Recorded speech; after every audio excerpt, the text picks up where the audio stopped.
Hello everyone, আজকে এই update ভিডিওতে আপনাদেরকে জানিয়ে দিব আমাদের প্রধানমন্ত্রী জনাব তারেক রহমান এবং আমাদের যে অর্থমন্ত্রী আমির খসরু মাহমুদ চৌধুরী তাদের একটি মিটিং করার কথা রয়েছে আজকে অর্থাৎ ৫ই এপ্রিল পে স্কেল বিষয় সংক্রান্ত নিয়ে।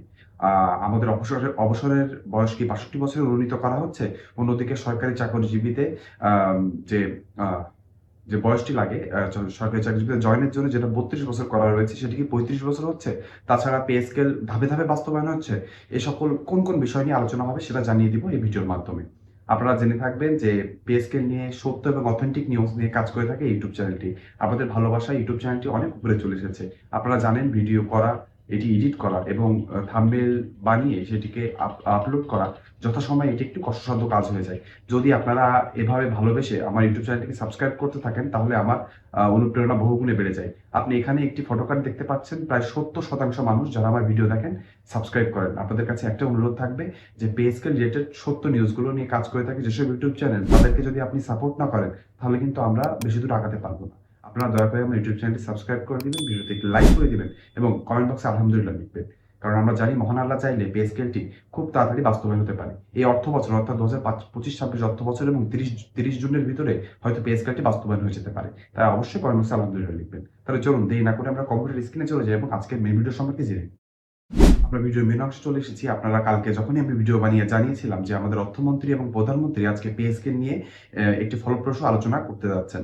তখন আপনারা অনেকে বলেছেন যে কি বিষয়ে আলোচনা হবে, আদৌ এই বিষয় নিয়ে আলোচনা হবে কিনা। সেখানে সমকাল থেকে একটি নিউজ পেয়েছি আমরা। সেই নিউজের লিঙ্কটা কমেন্ট বক্সে থাকবে। আমি সেই নিউজের বিশ্লেষণ আমার মতো করে করব। আপনারা দেখবেন এবং জানতে পারবেন পে স্কেল নিয়ে আজকে অর্থমন্ত্রী এবং প্রধানমন্ত্রীর ভিতরে কি বিষয় নিয়ে আলোচনা হতে পারে। আহ নতুন পে স্কেল বাস্তবায়নে সরকারের চূড়ান্ত দিক নির্দেশনা নির্ধারণ। আরো পরিষ্কারভাবে বললে অর্থ মন্ত্রণালয় জানতে চায় পে স্কেল বাস্তবায়ন হবে কিনা। তার মানে আজকে প্রধানমন্ত্রীর সাথে বৈঠকের মাধ্যমে জানানো যাবে যে নতুন নির্বাচিত সরকার এর অর্থমন্ত্রী বা অর্থ বিভাগ পে স্কেল বাস্তবায়নের দিকে যাবে কি যাবে না। আপনারা জানেন খুব তাড়াতাড়ি আমাদের পরের অর্থ বছরের জন্য বাজেট অ্যালোকেশন হবে। সে বাজেট নিয়ে যখনই আলোচনা উঠবে জাতীয় সংসদে তখন কিন্তু আমরা জানতে পারবো পে স্কেল নিয়ে কোনো বরাদ্দ রাখা হয়েছে কিনা। সেই বিষয়টি সম্পর্কে স্পষ্ট হওয়ার জন্য আজকে তারেক রহমান এবং আমাদের অর্থমন্ত্রী বসবেন, তারা বিষয়ে আলোচনা করবেন যে পে স্কেল বাস্তবায়ন তারা কিভাবে করতে যাচ্ছেন এবং আর কি কি বিষয় এখানে ইনক্লুড করা যাবে। পে স্কেল যদি বাস্তবায়ন হয় হলে কখন থেকে হবে এবং কিভাবে হবে, ধাপে ধাপে নাকি একেবারে বাস্তবায়ন করা যাবে, সে সকল বিষয় নিয়ে কিন্তু আজকে আলোচনা হতে পারে। আর একটি বিষয় রয়েছে সরকারের বর্তমান অর্থনৈতিক অবস্থার মধ্যে কতটুকু বাস্তবায়ন সম্ভব। তার মানে বুঝতে পারলেন পে স্কেল নিয়ে কিন্তু আজকে জরুরি একটি বৈঠক হচ্ছে। বৈঠক হওয়ার পরে আমি রাত্রের ভিতরে আপডেট পেয়ে যাব, চেষ্টা করব যখনই আপডেট পেয়ে যাই তাড়াতাড়ি করে ভিডিও বানিয়ে এডিট করে সেটা আমার ইউটিউব চ্যানেলে আপলোড করার জন্য। এই জন্য আপনাদেরকে করতে হবে আমার ইউটিউব চ্যানেলটি সাবস্ক্রাইব করে দিতে হবে, বেল আইকনটি অবশ্যই টিপে দিবেন সাবস্ক্রাইব করার পর। তাহলে আমি সন্ধ্যাবেলায় বা রাত্রেবেলায় যখনই আপডেটটি পাবো যে আজকের মিটিংয়ে কি কি আলোচনা হয়েছে সেটি আপনাদেরকে জানাবো। সেজন্য অবশ্যই সাবস্ক্রাইব করে বেল আইকনটি টিপে দিবেন, কমেন্ট বক্সে যৌক্তিক মন্তব্য করবেন এবং ভিডিওটি থেকে লাইক করে যাবেন। সংক্ষেপে আমরা বলতে পারি এই বৈঠকের মূল উদ্দেশ্য হলো নতুন বেতন কাঠামো বাস্তবায়নের বিষয়ে প্রধানমন্ত্রীর কাছ থেকে চূড়ান্ত সিদ্ধান্ত বা গাইডলাইন না। ঠিক শুনেছেন যে আজকেই কিন্তু একটি ভাগ্য নির্ধারণী হতে পারে সরকারি চাকরিজীবীদের জন্য। পে স্কেল বৈঠক সংক্রান্ত নির্দেশনা। নতুন পে স্কেল বাস্তবায়নে উচ্চ পর্যায়ের নির্দেশনা চায় অর্থ মন্ত্রণালয়। আজ ৫ই এপ্রিল ২০২৬ প্রধানমন্ত্রীর সঙ্গে গুরুত্বপূর্ণ বৈঠক অনুষ্ঠিত হতে যাচ্ছে। বৈঠকে অর্থ ও পরিকল্পনা যে মন্ত্রী রয়েছে সে সকল মন্ত্রী সহ ঊর্ধ্বতন কর্মকর্তারা কিন্তু সেখানে থাকবে। সকলে মিলে আলোচনা করবে পে স্কেলটি কিভাবে বাস্তবায়ন করা যায়, সেটি কিভাবে সরকারের উপরে চাপ না ফেলে, সরকারের রাজস্ব খাতের উপরে চাপ না ফেলে কিভাবে সরকারি চাকরিজীবীদের একটু ভালো জীবন ভালো জীবন জীবিকা উপসর্গ তাদেরকে দেওয়া যায়। আপনারা জানেন যে সরকারি চাকরিজীবীরা কিন্তু দীর্ঘদিন ধরে পে স্কেল বাস্তবায়ন নিয়ে অনেক আশা তাদের মনে বেঁধে রেখেছেন। অনেক সরকারি চাকরিজীবীরা ঋণগ্রস্ত রয়েছেন। এখন যদি পে স্কেলটি বাস্তবায়ন না হয় দীর্ঘ ১১ বছর অতিবাহিত হওয়ার পরও, তাহলে বুঝতে হবে সরকারি চাকরিজীবীদের একটু ভালো হোক এটি কোনো মহল থেকে কেউ চায় না। এজন্য আমরা মনে করি নতুন নির্বাচিত সরকার বা নির্বাচনের আগে তাদের ইস্তেহারে কিন্তু পে স্কেল বাস্তবায়ন নিয়ে একটি অঙ্গীকার করেছিল এবং আমাদের তারেক রহমান কিন্তু জাতির উদ্দেশ্যে ভাষণেও কিন্তু পে স্কেল নিয়ে বলেছিলেন যে যথাসময়ে পে স্কেল বাস্তবায়ন করা হবে। আমরা আশা করব দীর্ঘ ১১ বছর পার হয়ে গিয়েছে এবং চরম এই মূল্যস্ফীতির বাজারে পে স্কেলটি অল্প হলেও অর্থাৎ ধাপে ধাপে হলেও বাস্তবায়ন করতে হবে। তা না হলে কিন্তু সরকারি চাকরিজীবীদের সাথে বিশ্বাসঘাতকতা করা হবে।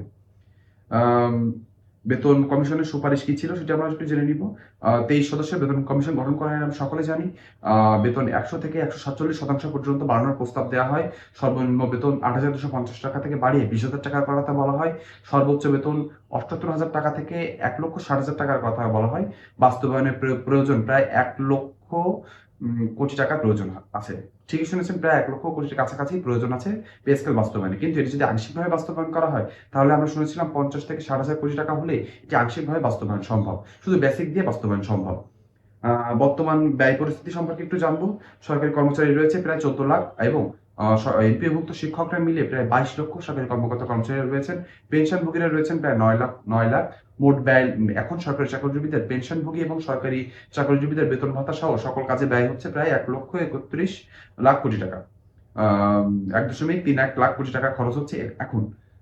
পে স্কেল বাস্তবায়ন করলে আরো প্রায় 2 গুণের কাছাকাছি বেতন অতিরিক্ত অর্থ বরাদ্দ প্রয়োজন। এটি সরকার কিভাবে সংকুলান করবে সে সকল বিষয় নিয়ে কিন্তু আজকে আলোচনা হবে।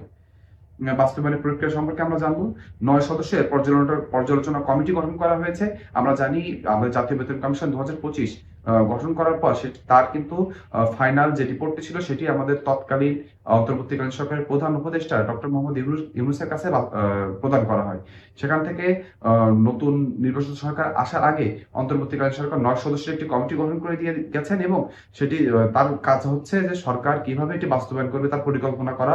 এটি ধাপে ধাপে বাস্তবায়ন হবে নাকি একেবারে বাস্তবায়ন হবে সেগুলো বিষয় নিয়ে আলোচনা করা। কিন্তু এই বাস্তবায়ন কমিটি কিন্তু বেশিরভাগ কাজ করতে পারেনি আমাদের নতুন যে সরকার নির্বাচিত সরকার আসার পর থেকে।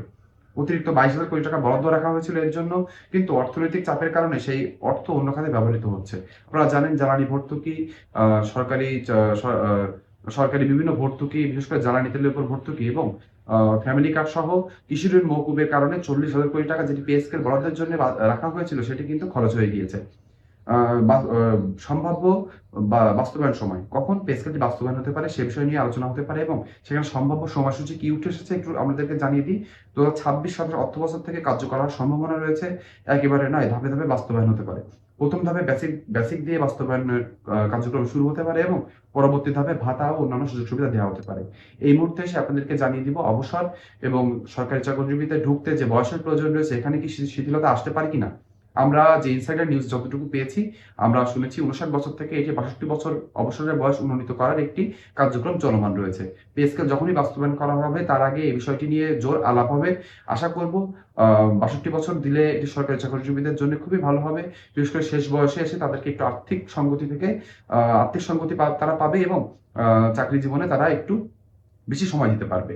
অন্যদিকে 35 বছর যদি সরকারি চাকরিজীবীতে এন্ট্রি বয়স দেওয়া হয় তখন দেখা যাবে বেকারত্বের সংখ্যা কমে যাওয়ার সুযোগ রয়েছে এবং 35 বছর পর্যন্ত সুযোগ দিলে দেখা যাবে অনেক শিক্ষার্থীরা রয়েছে তারা একটু চেষ্টা করতে পারবে 3টা বছর এক্সট্রা সরকারি চাকরির জন্য। এটা আমি আশা করি খুবই ভালো একটি ডিসিশন হতে পারে। আপনার কাছে কেমন হতে পারে বিষয়টি অবশ্যই কমেন্ট বক্সে লিখে জানাবেন। চ্যালেঞ্জ ও অনিশ্চয়তা সম্পর্কে আমরা জানবো। বৈশ্বিক অর্থনৈতিক সংকট ও জ্বালানি সমস্যা রয়েছে সবথেকে বড় চ্যালেঞ্জ। আন্তর্জাতিক পরিস্থিতির প্রভাব, বিশ্বের বাজারে অস্থিরতা আমরা জানি এবং ইরান, ইসরায়েল এবং আমেরিকার এই ত্রিমুখী যুদ্ধের কারণে কিন্তু প্রায় প্রত্যেকটা দেশ জ্বালানি সংকটে পড়েছে। সরকারের ব্যয় সাশ্রয় নীতি রয়েছে, কারণ আমরা জানি যে অলরেডি কিন্তু সরকার ধীরে চলো নীতিতে চলছে। তারা অলরেডি বলে দিয়েছেন যে কোনো জরুরি সেবা ব্যতীত সন্ধ্যা 6টার পরে সকল কার্যক্রম বন্ধ রাখার কথা বলা রয়েছে। দোকানপাট সহ শপিং মল সকল কিছু বন্ধ রাখার কথা বলা হয়েছে। সেখানে জ্বালানি সাশ্রয়ের কথা বলা হয়েছে।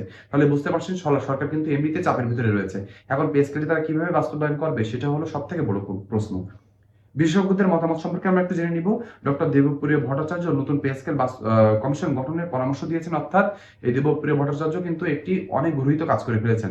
তিনি পে স্কেল বাস্তবায়ন নিয়ে বলেছেন যে নির্বাচিত সরকারকে অন্তর্বর্তীকালীন সরকারের গঠনকৃত পে স্কেলটি পাশে রেখে নতুন একটি বেতন কমিশন গঠন করতে হবে এবং সেটাকে একটি উপাদান হিসেবে রেখে, অর্থাৎ আগের পে স্কেলের জন্য যে চূড়ান্ত সুপারিশ রয়েছে সেটি একটি উপাদান হিসেবে রেখে নতুন আবার কমিশন গঠন করতে হবে। আমরা এই কথাটিকে ঘৃণা ভরে প্রত্যাখ্যান করেছি। আমরা মনে করি নতুন কোনো নির্বাচন কমিশন বা নতুন কোনো পে কমিশন গঠন করার দরকার নেই। যে কমিশনটি গঠন হয়েছে তার যে চূড়ান্ত রিপোর্টটি রয়েছে সেটি এনাফ, সেটি বাস্তবায়ন করতে হবে। আমরা জানি যে বাস্তবায়ন সরকার যদি চায় যে বাস্তবায়ন করা কিন্তু বেশি সময়ের কাজ না। আমরা মনে করব নতুন নির্বাচিত সরকার অবশ্যই পে স্কেল বাস্তবায়নের দিকে আগাবে এবং আজকে একটি বড় আপডেট আমরা পেতে চলেছি। অনেক আগের কমিশন সুপারিশ সরাসরি বাস্তবায়ন না করার মতামত দিয়েছে অনেক অর্থনীতিবিদ, এবং অতীতে কোনো পে স্কেল কমিশন সুপারিশ 100% বাস্তবায়ন সম্ভব হয়নি। এখানে আমি একটি বিষয় জানাবো যে অনেকে এখান থেকে বলতে পারেন যে 100% যদি সম্ভব না হয়, তাহলে যে চূড়ান্ত রিপোর্টটি জমা পড়েছে সেই রিপোর্টের কি হুবহু বাস্তবায়ন হবে না? না, হুবহু বাস্তবায়ন কোনো সময় হয় না, একটু 19-20 হয়। কেমন 19-20 হয়? আমি যদি অষ্টম পে স্কেলের দিকে আপনাদেরকে একটু মনোযোগ নিয়ে যেতে চাই, সেখানে ধরা হয়েছিল ৮,০০০ টাকা সর্বনিম্ন বেতন। সেটা পরে বাস্তবায়নের সময় ৮,২৫০ টাকা করা হয়েছিল, ২৫০ টাকা বাড়িয়ে। এবং অন্যদিকে ৮০,০০০ টাকা প্রথম গ্রেডের জন্যে চূড়ান্ত সুপারিশ দেওয়া হয়েছিল। সেখানে ২,০০০ টাকা কমিয়ে ৭৮,০০০ টাকা বাস্তবায়ন করা হয়েছিল। তাহলে ঠিক শুনেছেন, এভাবেই কিন্তু ১৯-২০ করে পে স্কেলের যে চূড়ান্ত সুপারিশটি থাকে সেখান থেকে পে স্কেল বাস্তবায়ন করা হয়। এজন্য আমরা খুব বেশি চিন্তা করব না। পে স্কেল যখনই বাস্তবায়ন হবে তখন দেখা যাবে ১৯-২০ এর একটি পার্থক্য থাকবে। খুব বেশি আকাশ পাতাল হবে না। আজকের ভিডিওটি এ পর্যন্তই। আজকে অর্থাৎ সন্ধ্যার পরে পে স্কেল নিয়ে যখনই কোনো আপডেট পাবো চেষ্টা করব ভিডিওর মাধ্যমে সবার আগে আপনাদের কাছে পৌঁছে দেওয়ার। তার আগ পর্যন্ত সকলে ভালো থাকবেন। আমার ইউটিউব চ্যানেলটি দয়া করে সাবস্ক্রাইব করে দিবেন। ভিডিওতে একটি লাইক করে দিবেন এবং কমেন্ট বক্সে আপনার যৌক্তিক মন্তব্য লিখতে ভুলবেন না। আজকের ভিডিওটি এ পর্যন্তই। সকলে ভালো থাকবেন।